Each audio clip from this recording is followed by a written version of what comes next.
Hi, എൻ്റെ പേര് doctor Saneesh. നമ്മളിപ്പോൾ ഇത് ഒബിസിറ്റി അഥവാ അമിതവണ്ണം സീരീസിലെ അടുത്തൊരു വീഡിയോയിലേക്ക് പോകാം.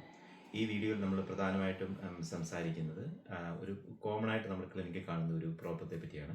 അതായത് ആൾക്കാർ നമ്മളോട് പറയാറുണ്ട്, ഞാൻ പ്രത്യേകിച്ച് ഒന്നും കഴിക്കാറില്ല, വെറുതെ ഇരുന്നാൽ തന്നെ പച്ചവെള്ളം കുടിച്ചുകൊണ്ടിരുന്നാൽ തന്നെ എൻ്റെ വണ്ണം കൂടുമെന്ന് പറയാറുണ്ട്.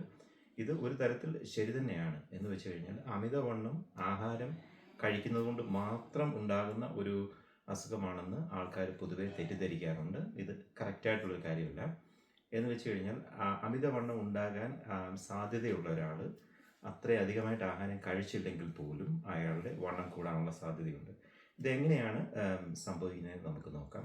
അപ്പോൾ അമിതവണ്ണം ഉണ്ടാകാൻ ഉള്ള പ്രധാനപ്പെട്ട ഒരു കാരണം നമ്മുടെ ജീൻസാണ്. നമ്മുടെ ഫാമിലിയിലെ ആൾക്കാർക്ക് അമിതവണ്ണം ഉണ്ടെങ്കിൽ അത് നമ്മളെ എഫക്റ്റ് ചെയ്യാൻ ചാൻസ് ഉണ്ട്. അപ്പം നമുക്ക് ഫാമിലിയിൽ അമിതവണ്ണമുള്ള ആൾക്കാരുടെ ജീനിൽ തന്നെ നമുക്ക് അമിതമായ എനർജി സ്റ്റോർ ചെയ്യാനുള്ള ഒരു ടെൻഡൻസി ഉണ്ടാവാറുണ്ട്. അപ്പോൾ ഇതിനകത്ത് ഏറ്റവും ഇമ്പോർട്ടൻ്റ് ആയിട്ടുള്ളൊരു കാര്യം നമുക്ക് മനസ്സിലാക്കേണ്ടത് നമ്മുടെ ബോഡിയിലെ ബേസിക് മെറ്റബോളിക് റേറ്റ് അഥവാ BMR എന്നൊരു കോൺസെപ്റ്റിനെ പറ്റിയാണ്. ഈ ഒരു കോൺസെപ്റ്റ് എന്ന് വെച്ച് കഴിഞ്ഞാൽ നമ്മുടെ ബോഡി നമുക്ക് കിട്ടുന്ന എനർജിയുടെ അളവ് കുറയുമ്പോൾ നമ്മുടെ മെറ്റബോളിസത്തിൻ്റെ റേറ്റ് കുറയ്ക്കും. അതനുസരിച്ചിട്ട് ആ മെറ്റബോളിസം കുറച്ചിട്ട് ആവശ്യത്തിൽ അധികം എനർജി അല്ലെങ്കിൽ ഫാറ്റ് നമ്മുടെ ബോഡിയിൽ സ്റ്റോർ ചെയ്യും. അങ്ങനെയാണ് ഇങ്ങനെയുള്ളവർക്ക് വണ്ണം ഉണ്ടാകുന്നത്. അപ്പോൾ അതുകൊണ്ടാണ് ഈ ആൾക്കാർ പറയുന്നത് നമ്മൾ പച്ചവെള്ളം കഴിച്ചാലും അല്ലെങ്കിൽ ആഹാരം പ്രത്യേകിച്ചൊന്നും കഴിച്ചില്ലെങ്കിൽ തന്നെയും വണ്ണം കൂടുമെന്ന് പറയുന്നത്. ഇത് വളരെ കറക്റ്റായുള്ള കാര്യമാണ്. നമ്മുടെ പല ആൾക്കാരും ഇത് വിശ്വസിക്കത്തില്ല ഇങ്ങനെ ആൾക്കാർ പറയുമ്പോൾ. പക്ഷെ അത് സത്യമായിട്ടുള്ളൊരു കാര്യമാണ്.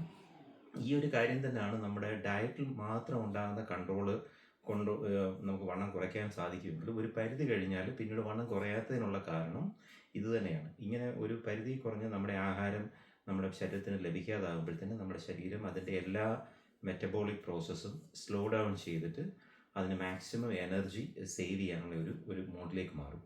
ഇതുകൊണ്ടാണ് ആഹാരം കുറയ്ക്കുമ്പോൾ നമുക്ക് പെട്ടെന്ന് ഒരു 1-2 മാസം നല്ല വെയിറ്റ് ലോസ് ഉണ്ടാകും. പക്ഷേ ആ ഡയറ്റ് കൺട്രോൾ പിന്നെ അതേ രീതിയിൽ തുടർന്നാൽ തന്നെ നമുക്ക് പിന്നെ ഡയറ്റ് തുടർന്നാൽ തന്നെ നമ്മുടെ വെയിറ്റ് കുറയുന്നില്ല, ഒരു സ്റ്റേബിൾ ആവും. ചിലപ്പോൾ വെയിറ്റ് ഗെയിൻ ചെയ്യാൻ തന്നെ ചാൻസ് ഉണ്ട്. അപ്പോൾ ഇത് നമ്മുടെ ബോഡിയുടെ ഒരു സർവൈവൽ മെക്കാനിസം, അതായത് നമ്മൾ ഈ പല എവല്യൂഷനെയും നമ്മുടെ ബോഡി അങ്ങനെ അഡാപ്റ്റ് ചെയ്ത് വന്നിരിക്കുന്നതാണ്. അപ്പോൾ നമ്മുടെ പണ്ട് കാലത്ത്, അതായത് ഒരു 1,00,000 വർഷങ്ങൾക്ക് മുന്നേക്കുള്ള കാര്യങ്ങൾ നോക്കിക്കഴിഞ്ഞാൽ ഫുഡ് വളരെ കുറവായിരുന്നു. ഈ ഒരു അവസ്ഥയിൽ നമ്മുടെ ബോഡി സർവൈവ് ചെയ്യാനായിട്ട് കിട്ടുന്ന എനർജി എല്ലാം അതേപോലെ സേവ് ചെയ്യേണ്ടത് വളരെ അത്യാവശ്യമായിരുന്നു.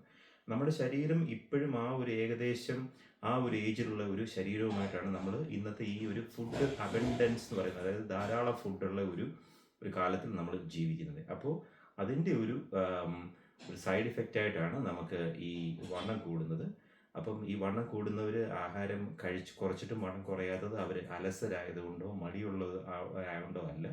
അത് അവരുടെ ബോഡി, അവരുടെ ജെനറ്റിക്സ്, അതായത് അവരുടെ പാരമ്പര്യമായിട്ടുള്ള കാര്യങ്ങൾ, ഇതെല്ലാം കൊണ്ട് തന്നെ അവരെന്ത് ചെയ്താലും അവർ വണ്ണം കുറയാത്ത ഒരവസ്ഥയിലേക്ക് മാറുകയാണ് ചെയ്യുന്നത്. അപ്പോൾ ഇത്തരം കാര്യങ്ങൾ നമ്മൾ മനസ്സിലാക്കുന്നത് ഈ ആൾക്കാരെ എങ്ങനെയാണ് ഇത് അവരെ സൈക്കോളജിക്കലി മാനസികമായിട്ട് അഫക്റ്റ് ചെയ്യുന്നത്, അവരെ നമ്മൾ ഒരു ലേബിൾ ചെയ്യുന്നത് എങ്ങനെയാണ്, ഇതിനെയൊക്കെ അവോയ്ഡ് ചെയ്യാനായിട്ട് സഹായിക്കും. അപ്പോൾ വണ്ണം കൂടുതലുള്ള ഒരാൾ ഇനി അടുത്ത പ്രാവശ്യം നിങ്ങളോട് പറയുകയാണ്, ഞാൻ പച്ചവെള്ളം കുടിച്ചാൽ തന്നെ എനിക്ക് വണ്ണം കൂടുമെന്ന് പറഞ്ഞാൽ അതിലൊരു പരിധി വരെ സത്യമുണ്ടെന്ന് നമുക്ക് മനസ്സിലാക്കാം. അപ്പോൾ അടുത്തൊരു വീഡിയോയിൽ നമുക്ക് വീണ്ടും കാണാം. താങ്ക്